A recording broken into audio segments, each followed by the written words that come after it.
Isaac और Rebecca के बारे में हम डिटेल से देख रहे हैं। उसके अलावा परमेश्वर का घर, बहुत सी इंटरेस्टिंग बातें कर रहे हैं। रेबेका के बारे में बात कर रहे हैं। पिछले एपिसोड में सवाल पूछे थे, उस सवाल का जवाब आज के एपिसोड में हम देखेंगे। Let's welcome brother MD Jagan. Brother welcome to the programme. Rebecca के बारे में हम लगातार बहुत ही स्पिरिचुअल कैरेक्टर्स देख रहे हैं और पिछले एपिसोड का समापन हमने एक सवाल के साथ, एक नेगेटिव ट्विस्ट के साथ हमने समाप्त किया। वो यही कि लेकिन रेबेका ने ही तो जेकब को ये ब्लेसिंग आना चाहिए और बड़े भाई को नहीं जाना चाहिए कहकर एक कहानी बनाकर उसमें एक ट्विस्ट रखकर, फिर भी अगर श्राप लग जाए तो वो मुझे लग जाए कहकर, इस तरह का एक स्क्रिप्ट और स्क्रीन प्ले है। तो ऐसे में रेबेका कैसे अच्छा कैरेक्टर आप कह सकते हैं? ऐसा बहुत लोग पूछ रहे हैं, मैं भी पूछ रहा हूँ। बताइए उत्तर क्या है उसका। एक दिन मेरे घर में मेरे बच्चे किसी बात पर दोनों बहस कर रहे थे। किस बात पर बहस कर रहे ये सोचकर मैं वहां पर जाकर बैठ गया। पूछा क्या हो रहा है। वो मेरे संदेश को सुनकर आपस में बहस कर रहे थे। अब वो अपने नजरिए से बात कर रहे थे। देखिए, एक माँ अपने दोनों बच्चों से एक समान प्रेम करती है ना, इक्वली होना चाहिए, एक समान ही, यानी चाहे कुछ भी हो जाए ये उसका प्रेम है। यदि इस तरह से है तो कैसे एक बेटे के लिए वो भी बड़े बेटे के साथ पक्षपात कर सकती है। बड़े बेटे को मिलने वाली आशीषों को लेकर छोटे बेटे को दे देना, कुछ भी हो जो आशीष है उसे लेकर छोटे बेटे को दे देना, ये बड़े बेटे को धोखा देने जैसे है ना। जी हाँ, उसे जो मिलना था वो नहीं मिला, उसे नहीं मिला, उसकी क्या गलती थी? जी, इस तरह का सवाल इसमें से आता है। जायज सवाल है, जायज सवाल है ना। खैर, मुझे जानने का मौका नहीं मिला, मैं तो इकलौता बेटा हूँ। 2 बच्चे हो तभी तो ये सवाल उठता है। मेरे घर में मैं इकलौता बेटा था, इसलिए ऐसे सवाल ही नहीं थे। बहुत से लोग कहते हैं मेरी छोटी बहन ने ऐसे किया, छोटे भाई ने ऐसे किया, यानी बचपन से लेकर बड़ा होने तक बड़ा भाई छोटी बहन की परेशानी, बड़ी बहन छोटे भाई की परेशानी। यानी बचपन में ये इसने मेरा रबर ले लिया, यहाँ से शुरू होता है। शुरू में मेरा ड्रेस ले लिया और आखिर में मेरे बड़े भाई ने मेरी संपत्ति ले ली। इस तरह से होता है। हर एक लेवल पर इन समस्याओं को मैंने देखा है, लेकिन इस तरह से मेरे साथ में कुछ भी नहीं हुआ। फिर मैंने सोचा वो इस तरह से क्यों सोचते हैं। तो रेबेका में इस तरह कोई नेगेटिविटी है? नेगेटिविटी नहीं, ऐसा कोई नहीं है। क्या यहाँ नेगेटिविटी है? जब मैं ये देखने लग गया, रेबेका के चरित्र के बारे में हमें सोचना चाहिए। यही तो स्त्री का स्वभाव था। जैसे एक एक करके हम देखते हैं। अब ये घटना उत्पत्ति 27 में बताई है, 27 चैप्टर में है। हम इसे पढ़ सकते हैं 12 और 13 से, लेकिन खास करके वचन 9 से 11 में उसने बताया। वो क्या कहती है, याकूब वहां बैठा था तो वैसे याकूब को बुलाती है, तुम्हारे पिता ने बड़े बेटे से इस तरह कहा, यानी उसने बाप बेटे की बात वहां पर सुन ली थी। वो भी जी हाँ, छिपकर सुन ली। चोरी से सुनना, ये वही कहानी है। सुनकर तुम्हारे पिता उसे आशीष देने वाले हैं। अब तुम यही करो, तुम जाकर कुछ लेकर आओ। या देखिए वो क्या उपयोग कर रही है।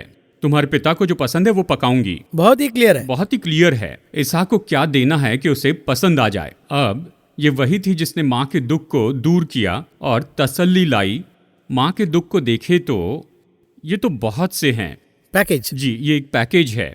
यदि माँ के विचार को अलग करके पत्नी के विचार को अगर लाना है तो माँ के साथ जो भी था उसके लिए अल्टरनेट लाना होगा। और फिर ये क्या करेगा, ये तो पत्नी की इच्छा लाएगा। और इसमें बेसिक क्या है पूछे तो ये खाना पकाना है। यानी माँ का पकाया टेस्ट। हमें यही तो समस्या है, माँ के पकाए खाने का स्वाद भूलने के लिए बहुत समय लगता है जी। क्योंकि जन्म से ही हम वो खाते आए हैं। अचानक ये लेकर आती है। अगर वो खाना सच में एक्स्ट्रा ऑर्डिनरी रहा तो हम क्या कहते हैं कि ये खाना बहुत ही स्वादिष्ट था। ठीक है, कई बार हम झूठ भी नहीं बोल सकते हैं, वो सच भी नहीं बता पाते और कुछ लोग इसे बदल देते हैं। लेकिन रेबेका उससे भी क्रॉस करके चली गई। वो उसे भी पार करके चली गई। वो जानती थी कि इसे कौन सा भोजन पसंद है, तो उसने क्या किया, उसने खाना पकाया और याकूब से कहा कि तुम ये ले जाकर दो, वो खाएगा और तुम्हें आशीष देगा। वो चला गया। देखिए यहाँ पर अभी इस तरह दिखता है, यहाँ एक बड़ा प्लान कर दिए, यानी पूरा प्लान किया। यानी वो जो आशीष है वो तो पिता से लेकर छोटे बेटे को देना है। ये सब बिल्कुल क्लियर है। आज भी इस तरह की माँ होती है। आज भी है। उन्होंने मुझसे बात करते हुए कहा, हमारी माँ ने हमें बताए बिना सारी संपत्ति बड़े बेटे के नाम कर दी। एक व्यक्ति ने कहा, हमें बताए बिना ही माँ ने अपनी 10 तोले की चेन अपने गले से निकालकर एक पोते को दे दी। ऐसा क्यों किया? एक दिन मैंने देखा कि उनके पास चेन नहीं। जब मैंने पूछा तो वो बहुत मुश्किल में था, तो दे दिया। 3 महीने हो गए, 3 महीने तक मुझे नहीं बताया। तो देखिए इस तरह के लोग तो आज भी हैं। अब ऐसे लोग, क्या ये सही है या गलत है? हमें ये सवाल आता है ना? इसके पहले, इस घटना में जाने के पहले मैं एक घटना बताता हूँ जिसे हमें देखना चाहिए। यहाँ उत्पत्ति अध्याय 25 में उत्पत्ति की किताब यानी जेनेसिस 25 में हम चलते हैं। यहाँ पर 22 और 23 वचन 22 और 23 में यहाँ पढ़ता हूँ। यहाँ पर वचन क्या कहता है, लड़के उसके गर्भ में आपस में लिपट के एक दूसरे को मारने लगे। यानी जब ये बच्चे रेबेका के गर्भ में थे, ठीक है, तब उसने कहा मेरी जो ऐसी ही दशा रहेगी तो कैसे जीवित रहूंगी, और वो यहोवा की इच्छा पूछने को गई। रेबेका के अगर गुणों को देखे तो उसमें सबसे महत्वपूर्ण गुण ये है, किसी भी बात के लिए परमेश्वर के पास जाती थी। वो एक इनबिल्ट कैरेक्टर। रेबेका के माता पिता जिंदा नहीं थे, ठीक है, और हम ये भी देखते हैं कि वो तो अपने भाई के घर में पली बड़ी, लाबान के घर में माता पिता नहीं रहे। और भी कहते इसकी मदद के लिए एक बूढ़ी थी, इसकी मदद करने के लिए एक बूढ़ी स्त्री वहां थी। वो बूढ़ी बहुत अच्छी थी क्योंकि उस बूढ़ी का नाम बाइबल में है। वो बूढ़ी महत्वपूर्ण थी जिसका नाम दिया गया है। वो बूढ़ी इसके साथ में आई थी, तो एक माँ के जैसे उसने क्या किया, देखभाल कर रहे हैं, उसकी देखभाल की, सब कुछ किया। तो ऐसी परिस्थिति में अपने आप ही अगर कोई जरूरत होती है तो पहले किसके पास जाएंगे, उन्हीं के पास, उसी के पास जाएंगे ना। आज देखिए इतने साल हो गए हैं, मेडिकल फील्ड कितनी बढ़ चुकी है, लेकिन फिर भी सबसे पहले अगर कोई लड़की गर्भवती होती है तो सबसे पहले माँ को फोन करती है, माँ ऐसे ऐसे हो रहा है, इस तरह सलाह लेती है। उसके बाद में डॉक्टर के पास जाती है। वो ये दो काम करती हैं। रेबेका उस बूढ़ी के पास नहीं गई, और उसने और क्या नहीं किया, वो दाई के पास नहीं गई, आइज़ाक के पास भी नहीं, इसहाक के पास भी नहीं गई। वो सीधी कहां पर गई, प्रभु के पास गई, गॉड्स प्रेजेंस के पास। और यही तो रेबेका का एक बहुत ही सुपर कैरेक्टर है। हर बात में वो प्रभु के पास जाकर परिणाम लाती थी। उसके जीवन में जो कुछ भी हो रहा था, प्रभु के पास जाकर वो उससे पूछती थी। इस तरह कहा, इस तरह के जो चरित्र हैं आज अगर गिने तो देखिए, हाँ ऐसे हैं, पर बस उंगलियों पर गिन सकते हैं। हर विषय के लिए प्रभु के पास जाते हैं, taking it to God's presence. जी हाँ, तुरंत ही पुलिस के पास में नहीं जाती हैं, तुरंत डॉक्टर के पास नहीं जाती। पहले, मैं डॉक्टर के पास नहीं जाने के लिए नहीं कह रहा हूँ, इसे गलत मत समझिए। सबसे पहले परमेश्वर की उपस्थिति में जाना है। परमेश्वर के एक दास के परिवार में, मैं कह रहा हूँ पिछली पीढ़ी के, उनके माता पिता ने उनसे कहा था, एक मीटिंग में उन्होंने ये बताया, अगर तबीयत बिगड़ गई है, माँ मुझे बुखार आ गया है, तो कहती जाकर यीशु को बताओ। जब तक कि वो प्रार्थना कर रहा है, माँ दवाइयाँ तैयार रखती थी। उस जमाने में घर में ही काढ़ा वगैरह तैयार करते थे। प्रार्थना के समय तक दवाइयाँ तैयार, दवाई न दे वो ऐसे नहीं हैं, लेकिन मुझे कुछ भी बताने के पहले परमेश्वर को उसे बताओ। फाउंडेशन देखिए कितनी सुंदर बात है, बनाना, परमेश्वर का परमेश्वर के घर को बनाना। तो कुछ लोग हैं, जब उनका बच्चा कुछ बताता है तो तुरंत ही डॉक्टर की अपॉइंटमेंट लेते, अगर नहीं मिलती तो शाम को वहां पहुंच जाते हैं। इस तरह से वो तो है, लेकिन उसके अलावा गूगल से तो पूछ रहे हैं। अभी तो ये बड़ी गलती करते हैं, डॉक्टर से भी नहीं पूछते हैं, गूगल से पूछते हैं। गूगल से पूछते, कारण क्या है, वो तो 10 सिम्टम्स देते हैं और तुरंत ही अपने माइंड में ले लेते हैं। अपने मन में ये सब रखकर डॉक्टर से बात करते हैं, ये एडवाइस देते हैं। डॉक्टर इस तरह के लक्षण दिख रहे हैं, क्या ये दवाई दूं? डॉक्टर देखते हैं, क्या आप डॉक्टर हैं या मैं हूं, ऐसे पूछते। लेकिन यहाँ पर रेबेका का ये कैरेक्टर देखिए, तुरंत ही प्रभु के पास गई, परमेश्वर से पूछा। ये इनबिल्ट है उनमें। ये स्वभाव हमें अध्याय 27 में देखना चाहिए। कारण क्या है, इस बेस को लेकर यहाँ देखिए, इस बेस पर इसे देखिए। जबकि उसका स्वभाव ऐसा था, 25वें अध्याय में परमेश्वर ने क्या कहा, तेरे गर्भ में 2 जातियां हैं। क्लियरली आंसर कर। जी हाँ, इन बच्चों में से बड़ा छोटे का दास होगा, ऐसे परमेश्वर ने कहा। बिगनिंग में ही कह दिया, तेरी कोख से निकलते ही 2 राज्य के लोग अलग अलग होंगे, एक राज्य के लोग दूसरे से अधिक सामर्थी होंगे और बड़ा छोटे के अधीन होगा। इस तरह से है, टोटल दोनों के परिवार के बारे में बता दिया है, दे दिए, और ये ग्रहण भी कर लिया, उसने दिल में ले लिया। इसी तरह का स्वभाव बाइबल में एक और व्यक्ति में था, मरियम में था। नए नियम में अद्भुत भलाई है। परमेश्वर ने एक विषय पर बताया और 2 जगह पर ये शब्द खास करके बताया है, और वो है, परंतु मरियम ये सब बातें अपने मन में रखकर सोचती रही। प्रभु ने जो कहा वो हृदय में ले लिया।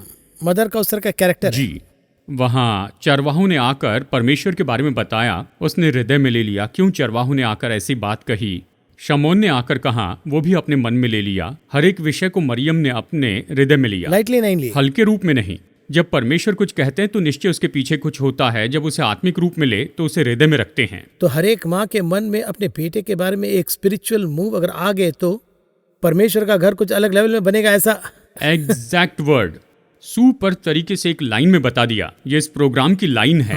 हर एक माता को और पिता को अपने बच्चों के बारे में आत्मिक योजना पता होनी चाहिए। उसे जानने पर उस योजना में उस बच्चे को आप बढ़ाने लगेंगे। इसे ऐसा भी समझ सकते हैं कि वो स्पिरिचुअल परमेश्वर के प्रेजेंस में जाकर आप पूछते हैं तो जो स्पिरिचुअल प्लान को परमेश्वर दर्शा रहे हैं, ऐसा भी समझ सकते हैं जी ना? हाँ, वो प्रकट करेंगे क्योंकि ये पूछ रहे हैं और दिखा भी रहे हैं ना, जी। ऐसे भी समझ सकते हैं ना? जी हाँ, एक पास्टर जबकि अपनी माँ के गर्भ में ही थे उस समय, माँ ने प्रभु से पूछा, मैं अभी इस समय गर्भवती हूँ प्रभु, तो परमेश्वर ने कहा मैं तुम्हें एक बेटा दूंगा, तो उसका नाम हारून रखना। जिस तरह हारून ने मेरे लोगों की अगुवाई की, वैसे ये मेरे लोगों की अगुवाई करेगा। जरा सोच के देखिए, उस पास्टर के जीवन में ये बात तो लगभग 30 साल के बाद में पूरी हुई और तभी वो पास्टर बने। वो अच्छे एवेंजलिस्ट थे, उसके बाद पास्टर बने, पहले प्रचारक थे। जी हाँ, और वो क्या इम्पैक्ट कर रहे हैं? जी, 30 साल के बाद में ये भविष्यवाणी पूरी हुई। उसको दिया हुआ वो नाम था, तो उस माता के पास वो मैप है। वो उसके लिए प्रार्थना करती ही चली गई। इस बीच में जवानी की अवस्था में ये पास्टर प्रभु से दूर चले गए। अपने संदेश में उन्होंने ये बताया, वो चले गए, सांसारिक मार्गों में चले गए। ये सब कुछ हुआ था, पर माँ ने हिम्मत नहीं हारी। वो प्रभु से कहती रही, प्रभु ने ये कहा है, ये मैप है, मैं जानती हूँ तुम ऐसे ही करोगे। प्रार्थना और प्रार्थना करती रही और वो सुधरते चले गए। एक माँ अपने बेटे को क्या पसंद है, ना पसंद है, क्या एलर्जी है, ये सब सेंस करती है, और ये स्पिरिचुअल टोन को भी सेंस कर ली तो परवरिश ही अलग होती है। केवल टोन ही नहीं, उस टोन को पहले सेंस करना है। हाँ, वही तो, वो बेस है। बाकी सारी बातें प्रैक्टिकल में सीख सकते। खाने के लिए कुछ दिया, स्किन पर रैशेस हो गए, तो आप जान जाएंगे इसकी एलर्जी है, आपको पता चल जाएगा। यहाँ पर इस बात को समझने के लिए तो बहुत ही महत्वपूर्ण विषय है। पर बहुत सी माएँ ये कहते हैं, तुम्हें बड़ा करते वक्त ही मैं यही इमेजिन कर रही थी कि एक न एक दिन तू जरूर सेवकाई में आएगा, ऐसा कहकर ही परवरिश कर रहे हैं। ऐसे लोग हैं, पर उंगलियों पर ही गिन सकते हैं। कम होते ही जा रहा है। वो कम होते जा रहे हैं। देखिए, ये सब लोग बच्चे के जन्म के पहले उस बच्चे के लिए ये अपना मैप बनाते हैं। ओके, क्या करना है? जी हाँ, बच्चे के जन्म के पहले उन्हें पता नहीं था बेटा या बेटी है, लेकिन हमारे देश में बच्चे के जन्म के पहले स्कूल में सीट लेनी पड़ती है। पहले ही बुक करना है। पहले बुक करना है, नहीं तो सीट नहीं मिलती है। और फिर उसके बाद 2-3 साल तक उन्हें एडवांस देना पड़ता है। 3 साल के बाद में उस बच्चे को स्कूल में एडमिशन मिलती थी। यानी बच्चे के जन्म के पहले ही उसके बारे में मैप माइंड में तैयार है, प्रीसेट कर रहे हैं, प्रीसेट किया है। कई बार पिता कहते हैं, मैं तो इंजीनियर बनना चाहता था, मैं नहीं बन पाया, पर तुम बन जाओ। ये एक और मैप दे रहे हैं। ये मैप देते हैं, लेकिन उनके मैप में वो नहीं आ पाए, तो जैसे तैसे पुश करना चाह रहे हैं। उनका बेटा उस जगह आए, ये उनकी आशा है। आशा करना गलत नहीं पर है। ये मैप उसके लिए सही है क्या? देखिए, परमेश्वर की हथेली पर आपका जीवन कैसे बना है, उसी तरह से उसका भी जीवन परमेश्वर की हथेली पर बना है। तो ये रेबेका उस तरह का इंक्वायरी कर रहे हैं, उतना क्लियर है। जब वो गर्भ में थे तभी उसे मैप मिल गया, बिल्कुल साफ हो गया, स्पष्ट हो गया। देखिए, आज हर कोई यही तो सोचता है, पिता का काम बेटा देखेगा, बेटे का काम उसका बेटा देखेगा, यानी पीढ़ी से पीढ़ी तक चलेगा। Normal pattern. ठीक है, अब्राहम कैसा था? Abraham was a very wealthy man, धनी व्यक्ति था, और वो तो बिजनेसमैन नहीं बताया, पर वो बिजनेसमैन था। बहुत ही समृद्ध व्यक्ति, भेड़ बकरियां बहुत कुछ थी। ठीक है, इस तरह का बिजनेस वो करता था। इसहाक क्या करता था? वो तो एक किसान था, फार्मर, बीज बोने वाला। वो भी धनी था, ठीक है जी। लेकिन क्या उसके बिजनेस को उसके बेटे ने किया? करेक्ट। याकूब तो चरवाहा था, बदल रहा है, बदलते गया। ठीक है, याकूब के पास पैसा आया, उसका बिजनेस यूसुफ को करना चाहिए था ना। वो तो प्राइम मिनिस्टर, वो तो प्रधानमंत्री बन गया। तो आप जो करते हैं आपका बेटा वही करेगा, ये निर्णय नहीं ले सकते हैं। परमेश्वर को फिक्स वही तो निर्णय लेकर इसे फिक्स करते हैं ना। हमारा फिक्स करना अलग है, हम तो फिक्स करके फास्टिंग एंड प्रेयर भी करते हैं। वो ऐसा करते हैं। अब्राहम का हमारे जैसे ही स्वभाव था, प्रभु इतना धन बहुत है, मेरे बाद इस धन को कौन देखेगा? मेरी कोई संतान नहीं, अगर संतान देते तो ये सब उसे देता। प्रभु मुझे सब कुछ दिया पर संतान नहीं दी। उन्होंने तो कह दिया कि ये अनेक देशों के पिता है, और ये जो है ये एक मनुष्य के जैसे सोच रहा है। उस समय ये सब नहीं था, ये सब अलग कॉन्सेप्ट में आता है। यानी इसहाक को यीशु की वंशावली में आना था, इस कॉन्सेप्ट में नहीं आया। ये मैप उसे समझना चाहिए था ना, एक किंगडम प्लान समझ में आना। एग्जैक्ट वर्ड, उस राज्य की योजना, प्रभु की योजना समझनी थी। वो राजा है, उसकी योजना समझना चाहिए। उस योजना को जाने बिना हमारे प्लान में ही बच्चों का आना है तो देखिए, कई बार क्या होता है, जो सरकार है वो वॉर फ्रंट पर कोई नोट भेजती है, उस नोट को केवल वो सेनापति ही समझते हैं, उसे ले जाने वाला भी ना समझे। सील्ड कवर अलग है, खोले तो भी ना समझे। कारण क्या है पूछे तो, ये तो अलग भाषा के कोड में होता है, ये कोड लैंग्वेज में होता है, केवल वही आदमी इसे समझ सकता है। उसी तरह से आपके परिवार के भविष्य के बारे में उसके हाथ पर यह तस्वीर बनाई गई है, केवल आप ही उसे समझ सकते हैं। आपको उसके साथ बैठकर उस भाषा को पढ़ना सीखना होगा। आपको प्रेजेंस, गॉड्स के प्रेजेंस के अंदर जाना, आपको सुनना है, और आपको खुद नहीं कहना है, आपको उनकी बातों वो को क्या सुनना कहते हैं सुनना है। अगर हम प्री सेट में ये कहेंगे हमारे बच्चों को ये होना वो होना, तो उनकी बातों को कैसे सुनेंगे? अब देखिए, ये मैप तो रिबेका समझ गई थी, वो क्लियर हो गया। अच्छे से समझ गई। कुछ समय तक उसने अपने मन में इसे रखा, हाँ बड़ा छोटे के अधीन रहेगा, बात खत्म, स्वीकार कर ले। जी हाँ, ये दोनों अलग होंगे। देखिए यहाँ अध्याय 25 में सुंदर रीति से बताया है, दो राज्य के लोग अलग अलग होंगे। वचन 23 में अगर आप पढ़े तो यहोवा ने उससे कहा, तेरे गर्भ में दो जातियां हैं, तेरी कोख से निकलते ही दो राज्य के लोग अलग अलग होंगे। तेरे कोख से दो राज्य के लोग आएंगे, इस तरह नहीं कहा, वो लोग अलग होंगे, अलग होंगे। तो वो ट्विन्स कॉन्सेप्ट में ही उस महिला को एक मैप बना के दे दिए, सब कुछ बता दिया। देखिए इन 4 लाइंस में इन दोनों के बारे में टोटल मैप दे दिया। इसका कारण यह है कि रेबेका जी इंक्वायर कर रहे हैं। जी हाँ, यह है स्पिरिचुअल मूव। अब यहाँ ये सब कुछ चल रहा था और सब कुछ बिल्कुल अच्छी तरह से चल रहा था। अब देखिए यहाँ इस जगह पर पति गलती कर रहा है, इस व्यू से देखना चाहिए। ओके, यहाँ पर एक और मैटर हो रहा है। परमेश्वर छोटे बेटे को आशीष देने के लिए तैयार हैं, पति बड़े बेटे को आशीष देने को तैयार है। स्क्रिप्ट ही बदल रहा है। स्क्रिप्ट ही बदल रही है। मैं हमेशा एक बात के बारे में सोचता हूँ, परमेश्वर बिना कारण कुछ नहीं करते हैं। रिबेका के मुद्दे को यहीं पर छोड़िए, इसहाक अंधा क्यों हो गया था? यदि आप अब्राहम को और याकूब को ले, इन दोनों की तुलना में सांसारिक तरीके से इसहाक तो धर्मी था। एक और कहूँ, ये तो उनसे ज्यादा जीवन जिया। यदि इसे देखें तो अब्राहम से ज्यादा जीने वाला इसहाक है। अब्राहम 175 का हुआ, ये 180 का।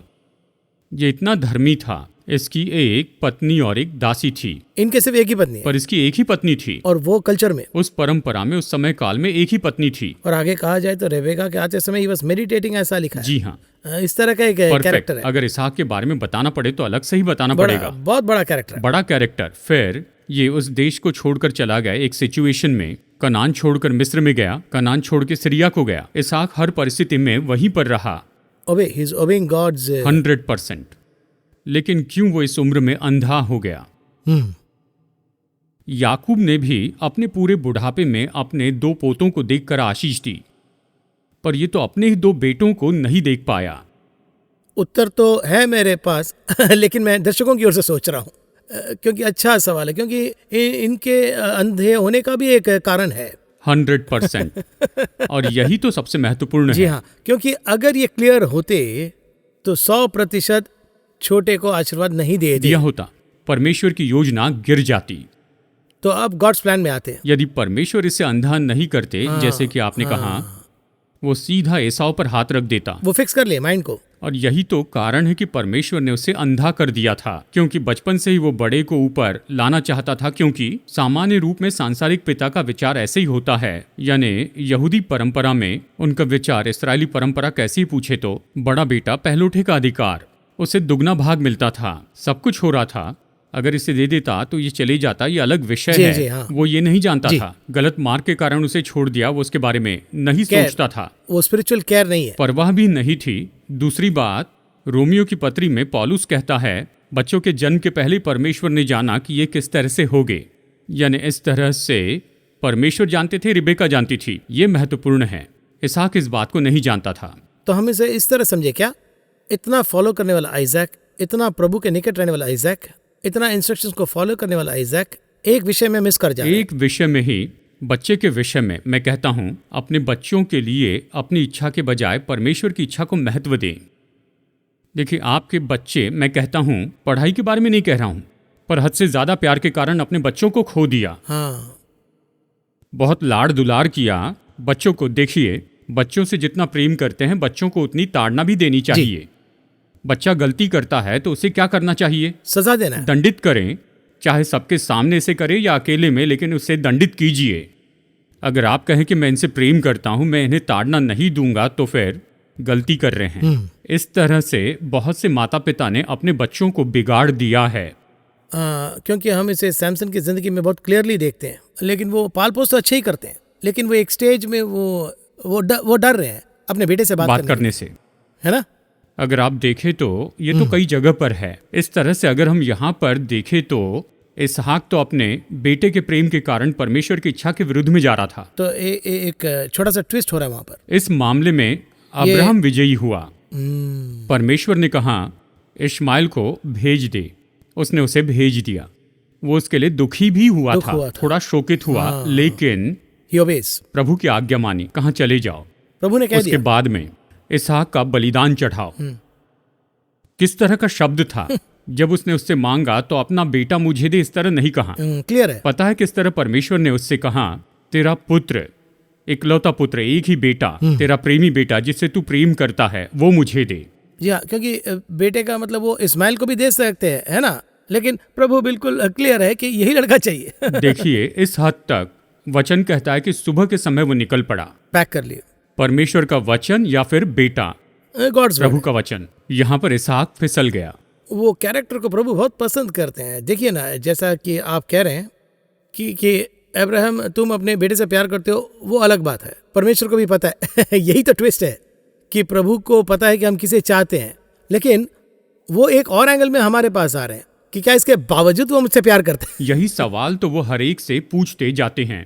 जी, अब्राहम से भी पूछा जी, और फिर पतरस से पूछा, मैं या मछली? मछली छोड़ के मेरे पीछे जी। चल। और फिर यूहन्ना से, अपने पिता और जाल को छोड़ के मेरे पीछे आ। और फिर एलीशा से, पशु छोड़कर मेरे पीछे आ। कोई भी एक विषय कुछ को छोड़ कर आ। तुम्हारे लिए महत्वपूर्ण क्या है, वो या मैं? वो ये सवाल उठाते हैं। नहीं प्रभु, आप ही जब ऐसे कहेंगे परमेश्वर की आशीषें आएंगी। यहाँ ये असफल ना हो। अब चलिए रिबेका को देखते हैं। अब विषय में आते हैं। यहाँ पर ये एसाव से प्रेम नहीं करती थी, ऐसा नहीं है। हर कोई अपने बड़े बच्चे से बहुत प्रेम करता जी है। हाँ, वो सच है ना। हमारे गांव में इस तरह की कहावत है, बड़ा बच्चा माँ का लाडला, इस तरह कहते हैं। Correct। तो देखिए, बड़ा बेटा है जी। अगर घर में 4 बेटियां भी हुई, बड़े बेटे के लिए माँ का प्यार बहुत ज्यादा होता है। हाँ, नेचुरल। नेचुरल है ये। चाहे कुछ भी वो बड़े बेटे से ज्यादा प्यार करती है, सबसे प्यार करती है। Correct। मछली का एक ज्यादा टुकड़ा उसे ही मिलता है। जाने बिना ही 1 स्पून एक्स्ट्रा उसे मिलता है। सही है। और पूछे तो वो ऐसे है क्या, ओ एक्स्ट्रा चला गया, ऐसी बात नहीं है, उसी ने दिया है। बड़ा बेटा माँ का लाडला होता जी है। हाँ।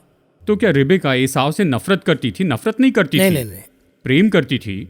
लेकिन मैं परमेश्वर की योजना से बाहर नहीं जाऊंगी। उनके प्लान को उन्होंने स्वीकार कर लिया। रिबेका में अब्राहम के जैसे ही स्वभाव था, बिल्कुल वैसे ही स्वभाव। अब्राहम से पूछा, क्या तू अपना बेटा देगा? या इसने अपना बेटा दिया। एसाव, ठीक है जाओ, परमेश्वर की इच्छा मेरे लिए सबसे महत्वपूर्ण है। Right, okay. इससे भी बढ़कर रिबेका में एक स्वभाव था, अटरमोस्ट मसीह का स्वभाव था। क्या है पूछे तो जेकब ने उससे कहा, यानी याकूब ने, आपने जो कहा सही है। अब बेटा कह रहा है। बेटे ने कहा, आपने सही कहा, आशीष दे तो आशीषित होंगे, ठीक है, श्राप दे तो।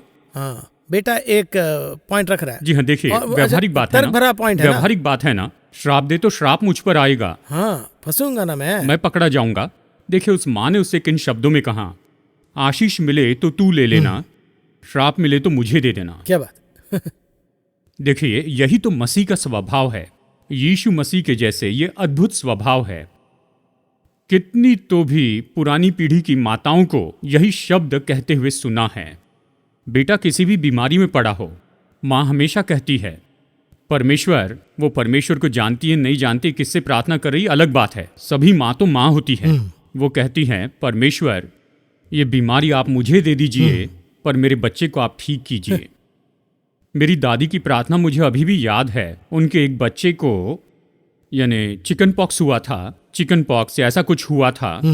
वो माँ बच्चे को गोद में लेकर प्रार्थना करती है, प्रभु इस बच्चे की तबीयत ठीक नहीं, ये मुझे दे दीजिए, बच्चे को बचाइए। कई बार ऐसे ही हुआ, बच्चा ठीक हो जाता है पर तीसरे दिन माँ को चिकन पॉक्स हो जाता है।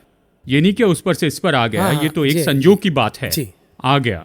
मैं क्यों कह रहा हूं, यही तो एक माँ का सबसे महान स्वभाव है। माँ के अंदर ये स्वभाव आने का कारण तो मसीह है, क्योंकि परमेश्वर ने मनुष्य को बनाया, स्त्री और पुरुष दोनों में परमेश्वर का स्वभाव आ गया। पुरुष को अधिकार, स्त्री को प्रेम परमेश्वर ने दिया है, डिफॉल्ट रूप में ये हमारे अंदर है।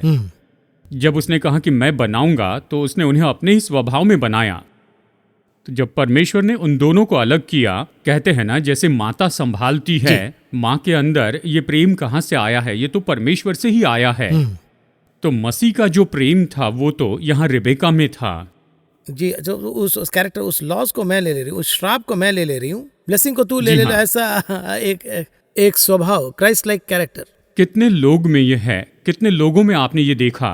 आज जहां तक कि मैं जानता हूं, बच्चे को बुखार है तो माँ बाप उसके कमरे में भी नहीं जाते हैं।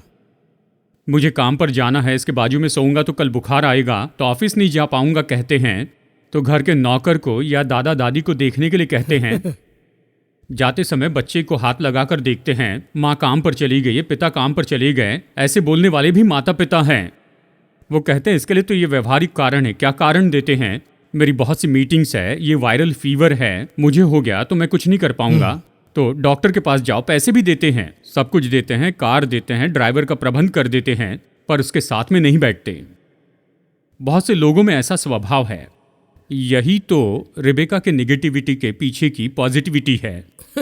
नेगेटिव में पॉजिटिव। बहुत से लोग नेगेटिव नेगेटिव कहते हैं, ऐसा नहीं है। इस स्त्री ने एसाव को गलत काम करने से रोका था। यदि उसने एसाव को आशीष दे दी होती, कहानी बदल जाती, रॉन्ग। प्रभु की इच्छा से बाहर हो जाते। यह आशीष न दे सकी, इसलिए प्रभु ने उसे अंधा किया। अंधा होने के पीछे कारण यही था। मतलब इसमें एक चीज मुझे बहुत पसंद है, आइजैक एक स्क्रीन प्ले करते हैं, रेबेका एक स्क्रीन प्ले करती है, गॉड परमेश्वर का स्क्रीन प्ले है। वो भी एक बहुत अच्छी तरह ले जा रहे हैं, शेप कर रहे हैं। ऐसा करने पर ही आशीष आई। परमेश्वर की इच्छा के लिए इसने खुद को समर्पित किया, परमेश्वर की इच्छा पूरी की। एक समय, कहिए किसी समय, इसहाक क्रोध में आकर रेबेका को श्राप देता तो वो आ जाता। श्राप नहीं दिया, नहीं दे सकता था। रेबेका और इसहाक एक ही तन थे। इसहाक जानता था इसे श्राप दूंगा तो मुझ पर ही आएगा। कुछ लोग अपनी पत्नी से कहते इससे ऐसे ही बनना है, पर उन्हें भी तो कुछ करना है, इसे और कौन देखेगा, है ना। पति प्रार्थना करता है कि पत्नी के साथ ऐसा ना हो।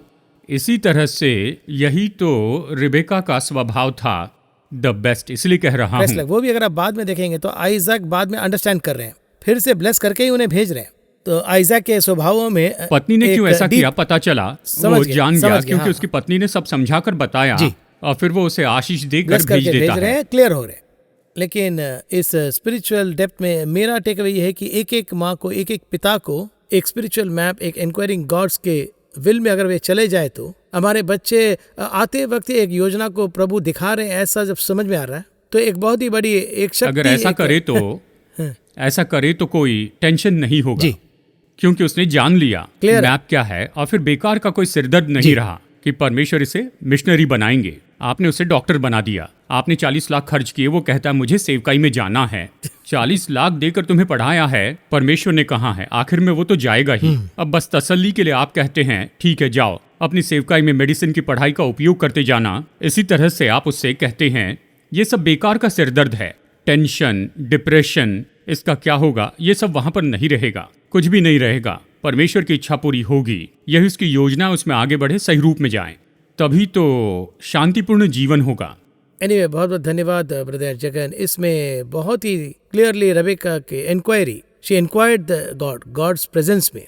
ये ऐसा है कि एक स्पिरिचुअल समय का निर्माण हो रहा है। जी हाँ। तो इसमें अगर इंक्वायर नहीं किए तो क्या क्या मिस हो रहा है वो भी हम देख रहे हैं।